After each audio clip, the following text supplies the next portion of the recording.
Kung iniisip mo ang India ay puro Bollywood, street food at spiritual journey, heto may isang Korean travel vlogger na gustong-gusto ring maranasan yan.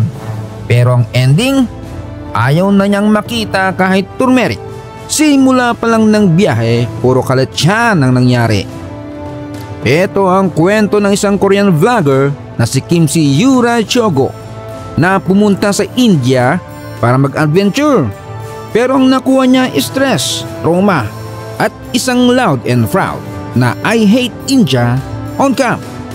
May iyakan, may habulan, may iba't ibang scam, kabantutan at aksidente. Tara na't pag-usapan natin ang pinaka-bad trip na travel experience ng taon.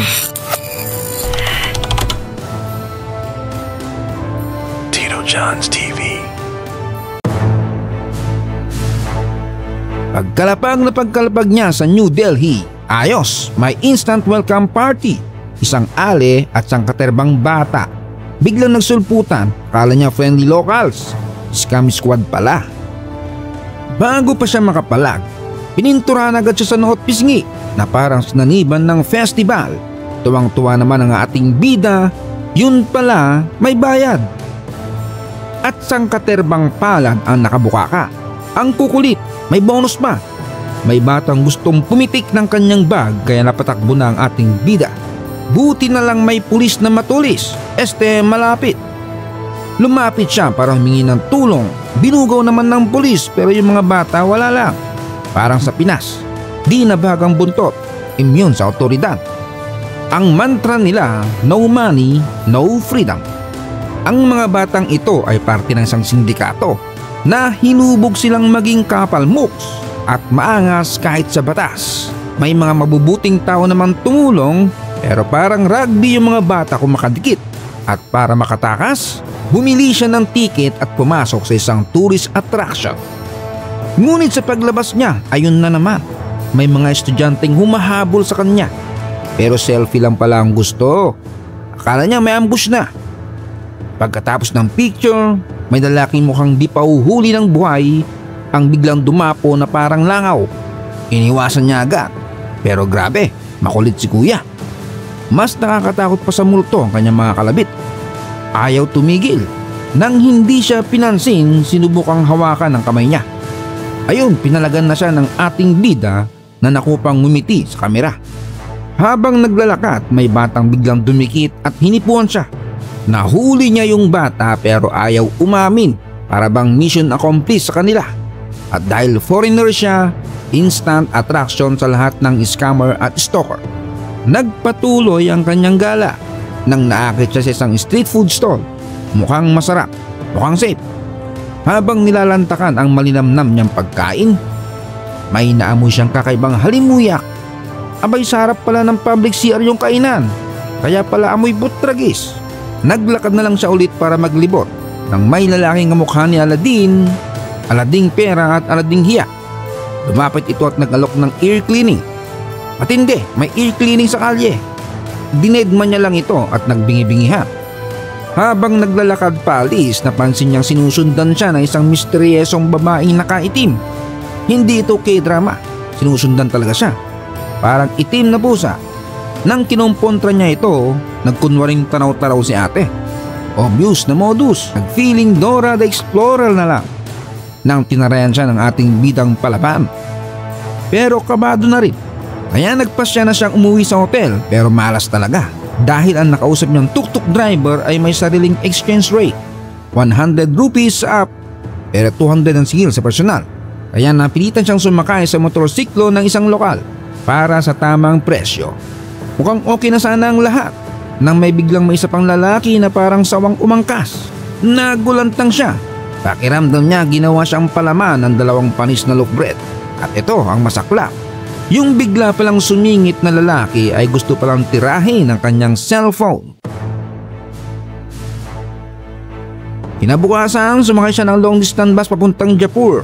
Medyo okay sana dahil may nakilala siyang kalog sa bus. May libreng saging pa. Pero habang nasa highway, naingayan yata sa kanila ang bus driver. Pinababa sila sa gitna ng highway. Wala nang tanong-tanong, para lang silang naibig sa PBB. Naglakad sila sa gilid ng highway at buti na lang may mabait na nagpasakay. Akala niya yun na ang huli niyang kamalasan. Pero kinabukasan, nadali na naman siya ng tuk-tuk driver. 50 rupees ang kailang napag-usapang pamasahe. Tapos nung nasa tapat na ng hotel, sinisingil siya ng doble. At heto na yata ang pinakamalas niyang araw habang gumagala. Nabangga siya ng isang kamote rider na di niya nakuhanan ng video. Pero naalala niyang i-vlog nung nakandusay na siya. Buti na lang may documentary crew na naroon. Sila pang nag-ayos ng ambulans at tumawag ng pulis. Maraming nagmamartes sa paligid pero yung nakasagasa sa kanya, tamang tingin lang. Pagkatapos ng konting investigasyon at tsutuhan, pinayuhan ng pulis na nakabangga sa kanya ang dapat magdala sa ospital para sa full check-up. Nagulat man siya ay napilitan siyang umangkas sa kaibigan na nakabangga sa kanya. At habang nagmamaneho mga kamoteng ito papuntang ospital ay nagchichikan pa sa kalsada. At bopos talaga magmaneho.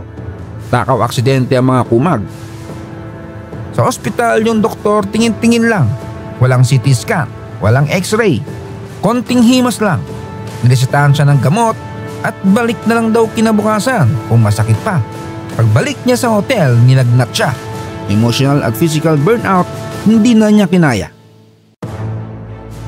Kinabukasan habang pabalik siya sa airport, nakuha niya pag mag-vlog habang nakangkas sa motorsiklo. Di mo malaman sa mukha niya kung naiiyak, natatawa o natatay. Sumisigaw siya ng I hate India. Grabe, akala mo yung trip mo sa Baguio ang pinakamalas na biyahe dahil na-cancel sa malakas na ulan. Hindi pa pala. Eto si ate na trauma na aksidente pa, parang sinumpa ang buong trip. Pero saludo pa rin ako sa kanya. Kahit umiiyak na, tuloy pa rin ang vlog. Minsan sa biyahe mo ikaw ang bida, pero minsan ikaw ang biktima. Kaya kung nagbabalak kang mag-travel, tandaan, hindi lahat ng tanawin ay Instagram worthy. Minsan dapat may insurance ka rin. Hanggang sa muling kwentong kabisita. Ito ang Tito John's TV, hanggang sa muli. Shout out kina JMove743 from Pangasinan, John Renzo Dulalia, Nels Pomposile, Jenny Boy Aragon ng Japan, RMS Lusitania Official from Negros Occidental, Cyrus from Calamba Laguna, Giovanni Tantiado ng Malolos Bulacan, Idolag Moto from Kidapawan City, Edward Dabalos from Malaysia, Bobby Torres ng Jeddah Saudi Arabia, Noel Padohinog from Aklan, Donald Nahine from Pigcawayan North Cotabato, Raymark Su 8GM from Zamboanga del Norte, Gloria Gabo from Muntinlupa City, Joey Ibardolaza ng Apalit Pampanga, Jonas Binag, Kadasig Official, Marjun Limpio, Renato Buscado Jr. sa Croatia, Mark Nufal and family ng Palawan, Quezon, at sa malapit ng mga anak na si Lisa, galing sa kanyang mister na si Dindo Antipolo. Huwag kalimutang mag-subscribe. Salamat sa panonood.